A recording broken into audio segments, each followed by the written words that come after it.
मस्त असा मुसळधार पाऊस पडतोय. मग काय गरमागरम वडापाव खायला अशा पावसाळ्यामध्ये कोण नको म्हणेल. चला तर मग पटकन सुरू करूया. इथं मी हिरा बेसन घेतलंय. त्याच्यामध्ये ओवा, मीठ आणि थोडासा सोडा घालून छान असं मिश्रण तयार करून घेतलं. मिश्रण 10 मिनिट रेस्ट करण्यासाठी बाजूला ठेवले. आता एका पॅनमध्ये 2 चमचे तेल टाकून जिरं, मोहरी, कढीपत्ता आणि हिरवी मिरचीचा ठेचा आणि हळद घातली. त्याच्यामध्ये उकडलेला बटाटा मॅश करून घातला आहे. मीठ आणि कोथिंबीर घालून व्यवस्थित मिक्स करून घ्यायचं आहे आणि त्याचे छोटे छोटे बॉल्स बनवून घ्यायचे आहेत. आता तुम्ही वडापाव गोल बनवा किंवा चपटे बनवा, जसे तुम्हाला आवडतील तसे. आता वडापावचे गोळेसुद्धा तयार करून झालेत. तेलसुद्धा छान असं गरम झालं आहे आणि मस्त असे वडापाव तेलामध्ये आपण फ्राय करून घेऊयात.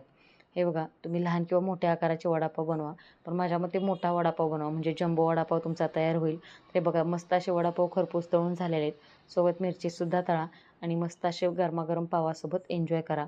बाहेर पाऊस पडतोय आणि मस्त असा वडापावसुद्धा आपला तयार झाला आहे. आता वडापावसोबत खाण्यासाठी चटणीसुद्धा तयार झाली. वडापावमध्ये जो चुरा येतो तो चुरा, त्याच्यामध्ये थोडासा लसूण, खोबरं आणि थोडंसं किंचितसं मीठ घालून मिक्सरला छान असं वाटून घ्या आणि वडापावसोबतची जशी गाड्यावर मिळते तशी चटणीसुद्धा आपली इथं बनणार तयार झाली. आणि मग काय, वडापाव खाता खाता तेवढं सबस्क्राईब करा की.